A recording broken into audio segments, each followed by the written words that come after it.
Welcome to Drive the Daf. Clear, structured explanation of the daily daf in 20 minutes. You can even follow in the car. Shekalim Daf contains one Mishnah from the beginning of the daf until the first Mishnah. The only Mishnah discusses primarily the halacha of Meiser Behema, that is, the mitzvah of taking 1/10 of all your animals born in 1 year and using it as a carbon, which you will eat in Yerushalayim only. And the question primarily of the daf is, how do you define a year? You have to draw the line somewhere and say that the year begins and ends on a certain day, and all the animals born from between this date and this date next year count as having been born in the same year. And you have to take 1/10 of those amount of animals. Animals born previous to this date belong to last year, and animals born post to this date next year belong to the following year. But you got to draw the line somewhere.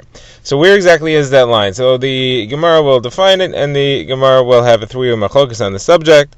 The Gemara will give the sources of each, and the Gemara will show how it matches up to regular Meiser of plants. So the Gemara says that there are actually 3 opinions as to what the date of Meiser Behema, the Rosh Hashanah of Meiser Behema, the year start and end, what is that? So the Gemara first says, the first opinion we have is that of Rabbi Meir, who says that it is actually Rosh Chodesh Elul. Rabbi Shimon and Rabbi Elazar say that it's Rosh Hashanah, that's Rosh Chodesh, the first day of Tishrei. And Ben Azai says, I'm misupik, I'm unclear which of the two it is, and therefore I say we have to go strictly for both opinions. And therefore from Rosh Chodesh Elul till Rosh Chodesh Tishrei, meaning the entire month of Elul, I don't know which year it belongs to, therefore animals born that month have to be their own calculation. They cannot combine, not with the year before, because Rosh Hashanah might, because the dividing line might be Rosh Chodesh El, and they can't combine with the year after because the dividing line might be following the month Rosh Hashanah or Rosh Chodesh Tishrei.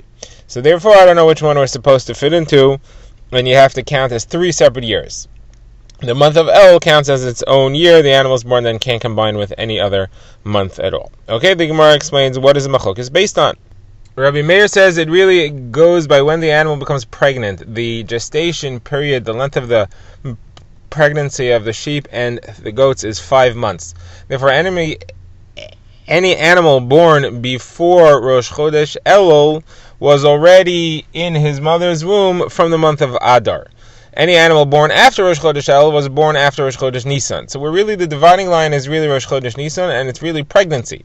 We want all the animals that became pregnant in the month of Adar, the previous year, that is included in this year's crop. Any animal which became pregnant later is included in the next year.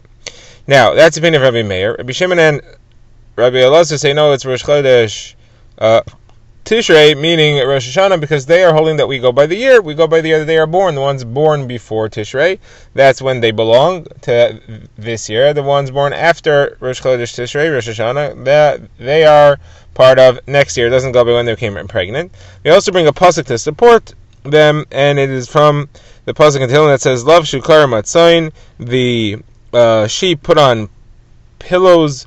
V'amakim yatfu. Bar, and in the valleys they cloaked wildness. Yisrael af Yeshiru. They came together and they sang songs. So the pasuk is explained to mean as follows in a style of drush. Love shukar matzayin means that the sheep became pregnant. That's the first batch of sheep that become pregnant in Adar. They give birth before Elul.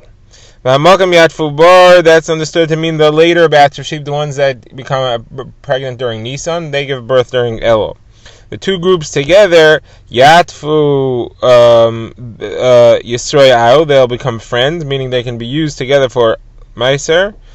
Af Yeshiru, for the Meiser, which is going to be brought as a carbon while the Levim are singing, Yeshiru meaning singing. And that is the opinion therefore of Rabbi Shimon and Rabbi Elazar. The Gemara adds that Ben Azai was not clear which one, and therefore he said we have to be machmir for both opinions. The Gemara brings a brisa where Ben Azai spells out his opinion, and he says if you have 5 animals born in Av, 5 animals born in El, and 5 animals born in the Tishrei, you cannot combine any of them, any of these groups of 5, because El has to count as its own separate year. We don't know which year it belongs to, the year previous or the year following.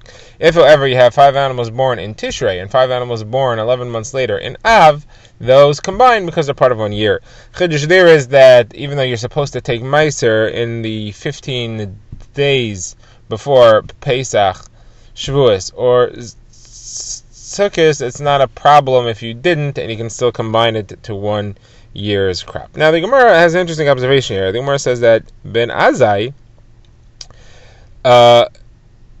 he said he doesn't know who to hold like Rabbi Elazar or Reb Shimon. The Gemara is bothered by that. Ben Azai was the Rebbe of Rabbi Elazar and Reb Shimon. Why would he be trying to decide between his two Talmidim?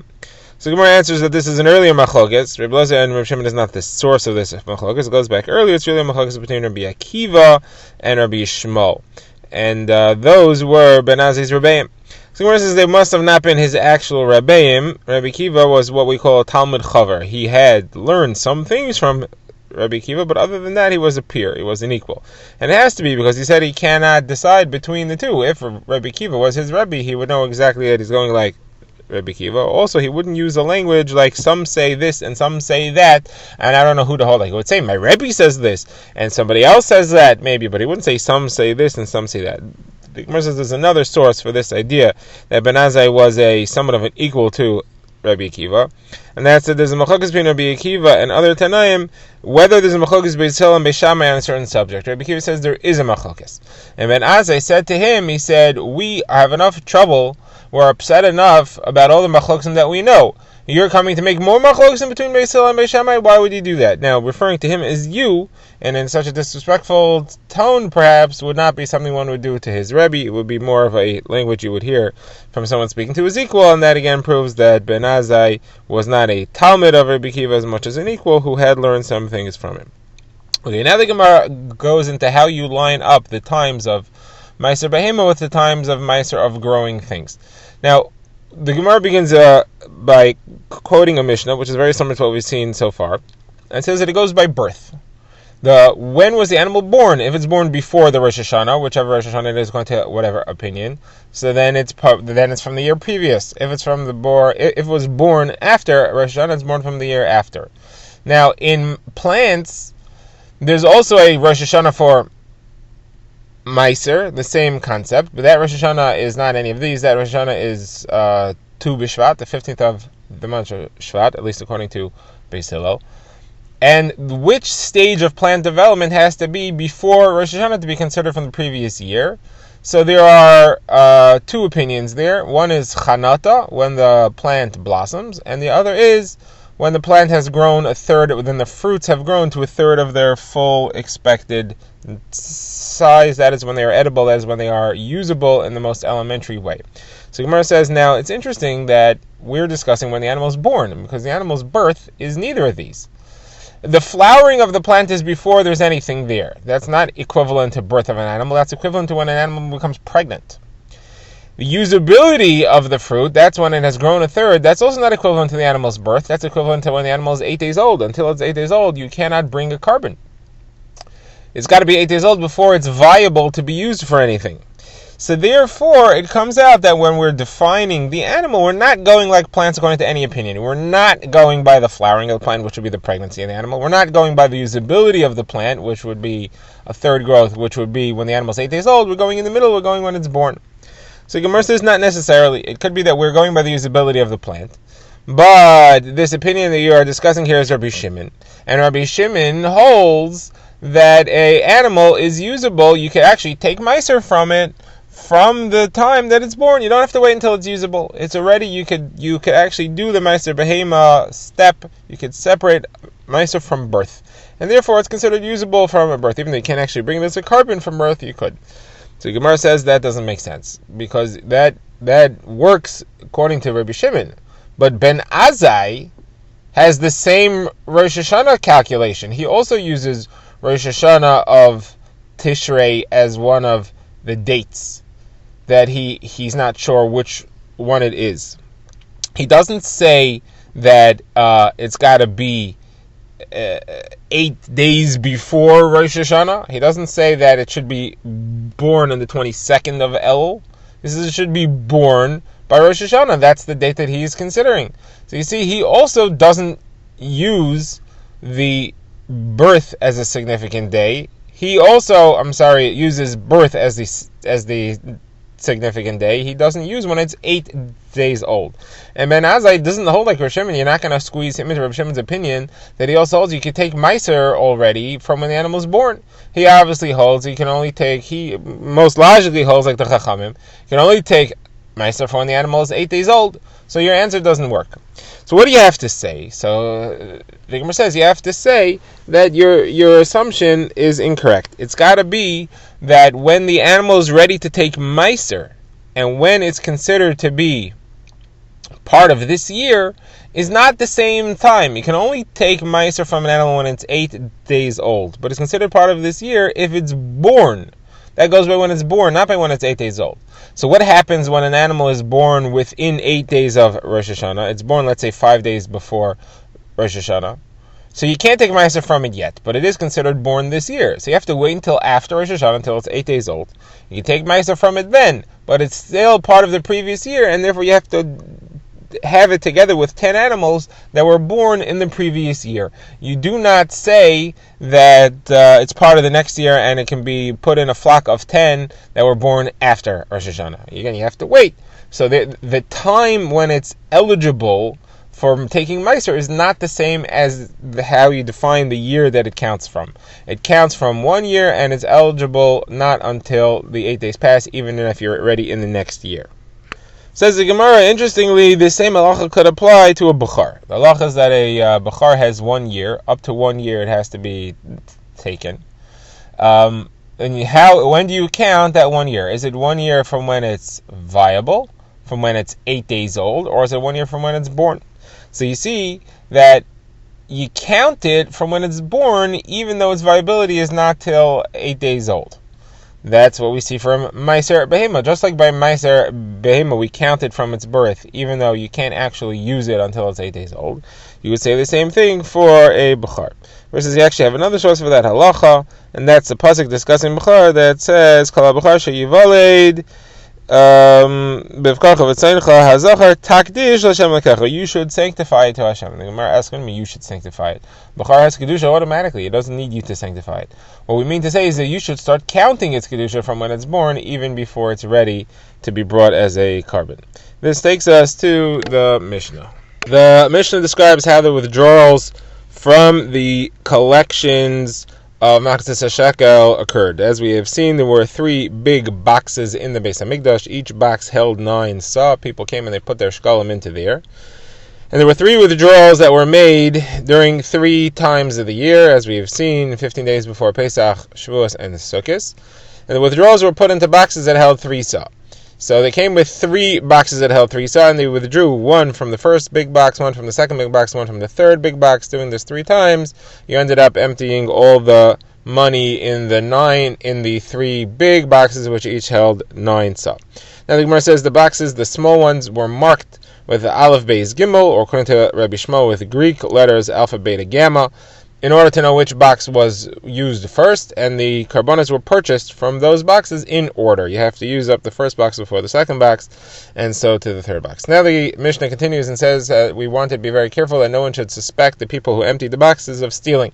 And therefore he couldn't wear anything that could actually hold money where he could hide a couple of shekalim. So he wore a very straight, smooth cloak with no hem and no undergarment sewed attached to it, so he couldn't hide anything in there. He couldn't wear shoes. Obviously, he couldn't wear hard leather shoes because you're not allowed to wear shoes in the Beis HaMikdash, but he couldn't even wear cloth shoes or soft leather shoes, so he shouldn't be able to hide anything in there. He also couldn't even wear tefillin or any type of kimeya that he could have theoretically untied and stuck coins into there. He cannot wear anything. Now, we don't want any suspicions. Let's say the guy who withdraws the money becomes poor that year or becomes rich. People will say, oh, he got poor because he stole, or he became rich because he stole. Either way, we don't want it to happen. Now, the Gemara says somebody may want to say to himself, you know what, I don't care what people think. I want to wear my tefillin. I don't care. Let people suspect me. Why do I care? No, you're not allowed to do that. You have to make sure that you are above suspicion of people and Hashem. Like it says, V'yisim nikim me Hashem u'miyisol. You have to be free. You have to be clean of suspicion from Hashem and Jews. And you also, it says, and also, V'adam, you should be viewed properly in the eyes of God and people. Gemara now begins, and the Gemara uses our Mishnah to teach some other halachas. There's halacha in Hilchos Shabbos that you're not allowed to clear out a storeroom. It's an extra tircha, it's extra work on Shabbos. You are allowed to clear out about 4 or 5 boxes worth if you need the space for a Kavod Shabbos, for a Suda, or for a Drasha, for a Talmidim. The Gemara wants to know what's the size of a box. The Gemara says you learn the size of a box from there from the size of a box here. Now the machlokes are showing them which box, because we know the small boxes they came to take were 3 saw, and they withdrew it from large boxes which were 9 saw. So which is it, 3 saw or 9 saw? The most Rishonim seem to go with the 9 saw shear here, and that's the amount that we learned from this. All right. The Gemara explains why did you have to write the letters on the boxes. The Gemara says because you need to use them in order. And now the Gemara brings another halacha which we want to learn in Hilchos Shabbos from another place where it's specified, and that's what is the minimum amount of wine that if somebody carries in Rosh Hashanah, he violates the Isser D'Oraisa. If you carry less than a useful amount of anything, it's only an Isser D'Rabbanan. The minimum amount of wine, what is the minimum amount of wine that's useful? So we said that it's enough to make a cup of regular wine. Now wine in their days was very strong. It was syrupy and thick and strong and alcoholic. In order for them to be able to drink it, they would mix it with 3 parts water to 1 part wine, so that it was 1/4 of the final cupful was actually wine, the rest of it was water. The Gemara says, but what size cup are we referring to over here?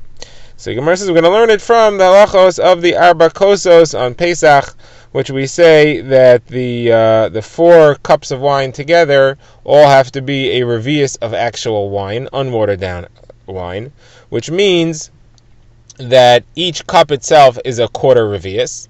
And that means that when it is watered down, it's going to be a full revius because it's watered down in a 1-to-3 ratio, so it's 25% wine. So therefore it comes out that the size of a cup, as far as the Arba Kosos on Pesach are concerned, is a revius. Revius means revius halig. So this halacha too means a revius, and the amount of wine, actual unwatered down wine that you would need to carry would be a quarter of a revius.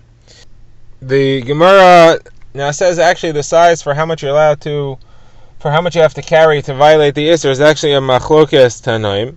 This is the opinion of Rabbi Yehuda that we've seen here. Now the Gemara quotes the Brisa in full. As far as how much water you have to carry, Rabbi Yehuda says it's got to be enough to soak in a cloth and wipe your eye with kilor, a certain eye cure. And the Tanna Kama says it's enough to swallow in 1 gulp. As far as wine, the Tanna Kama also says it's enough to swallow in 1 gulp, and Rabbi Yehuda says it's enough to make a full cup of wine, meaning a 1/4 of undiluted wine mixed into a cup of wine. That's our opinion that we've seen over here. Okay, the Gemara now wants to know, what if you're carrying actually already diluted wine, already mixed with water? What is the amount for that? Is it the amount to swallow like water, because it's drinkable like water, or is it a 1/4 of a revius, enough to make a cup of drinkable?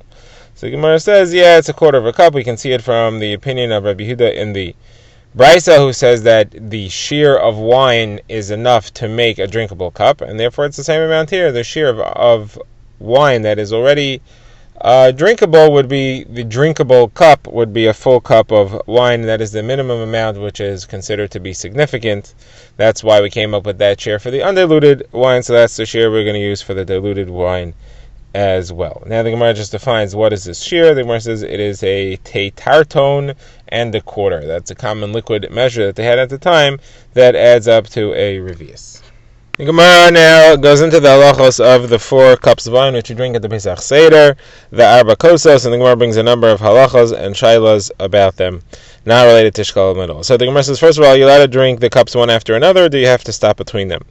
So Gemara says, there's an opinion of Rabbi Yossi who says you don't have to say Hallel at the Seder. You can say the entire Hallel in the beginning of the Seder, or in Shul. You don't have to say Hallel at the end of the Seder. Therefore, there will be no break at all between the 3rd cup and the 4th cup. You just drink one right after the other because you're removing Hallel. Obviously, therefore, you're allowed to drink them one after the other. You don't have to stop between them. Gemara now says, what about drinking them very slowly, drop by drop, so that you don't even hardly have any effect of the wine? So Gemara says it's not correct. You're not supposed to do it that way. You're supposed to have the effect of the wine. It's supposed to make you feel full and satiated and wind up.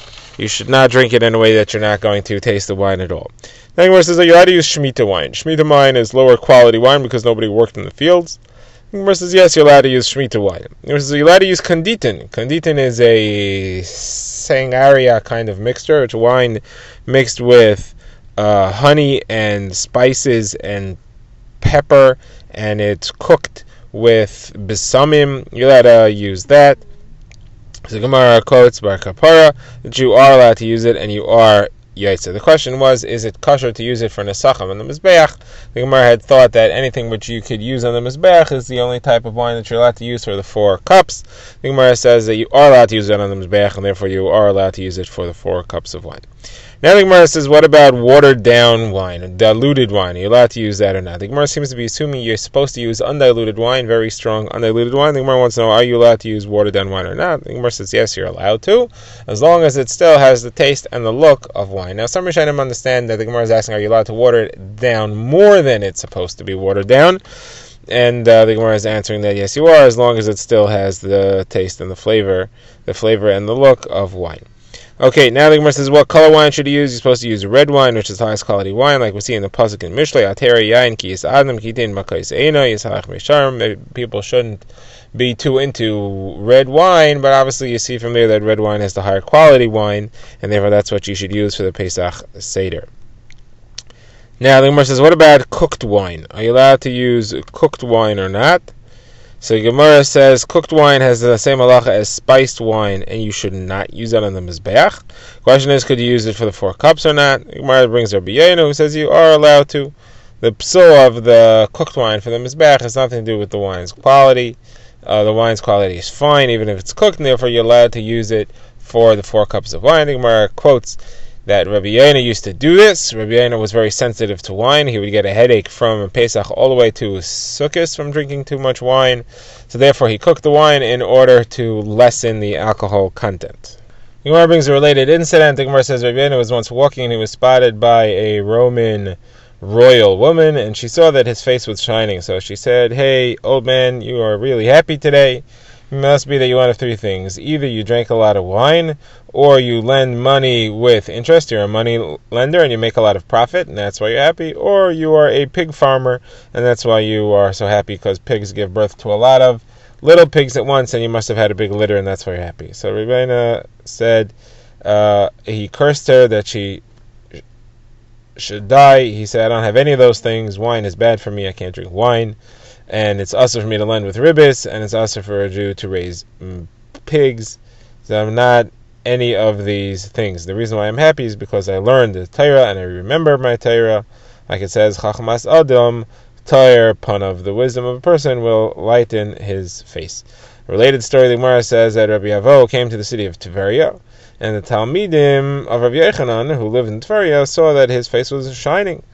So they said he must have found some treasure. So Rabbi Yochanan said it's not because of treasure, it's because of some new Torah that he learned. And Rabbi Avo got to them. He said, "What did you learn?" And he said, "I found an old brisa that I never knew about before." And Rabbi Yochanan said, he is also representative of the pasuk, Chachmas Adam Toyer Panav, the wisdom of a person enlightens his face. Okay, now the Gemara discusses what exactly is a lug. We know that revius means a revius of a lug. How much is a lug? So Gemara says that Rabbi Chanin said that it's a lug called Tamunta Atika. It's the old eighth which people use to measure fish juice in the city of Tzipori. Rabbi Yoina said, "I saw it. It's not in use anymore, but I saw it, and I remember in the house of Rabbi Yoina they used to use it to measure honey." So now the Gemara says that in Tveria they had half the size of the Shminis Tivronis. This was the Tamunta Atikas, this was the old eighth, and this is the Tverian eighth. So when this was the old one, they used to have it in the old days. So Rabbi Yochanan said, yeah, it's actually still around now, they're still using it right now. So Gemara says, "No, why is it called the old one? If it's in use now, why is it called the old one?" So Gemara says that it used to be in use, and then the size changed, it shrunk, and then was put back to the way it is. So in Rabbi Yochanan's days, it's back in the old days, but this is a revival of the classic measure that there was before. As a machlokes is exactly here if it's exactly back the way it was, or if it's still a little smaller and therefore you can't fully use it to measure a leg, but it is definitely related and it's closer than it was before. Drive the Daf is a project of the Grand Woodlands Shul and is presented by Rabbi Yitzchak Landa. Find us on YouTube or subscribe to daily emails by emailing drivethedaf@gmail.com.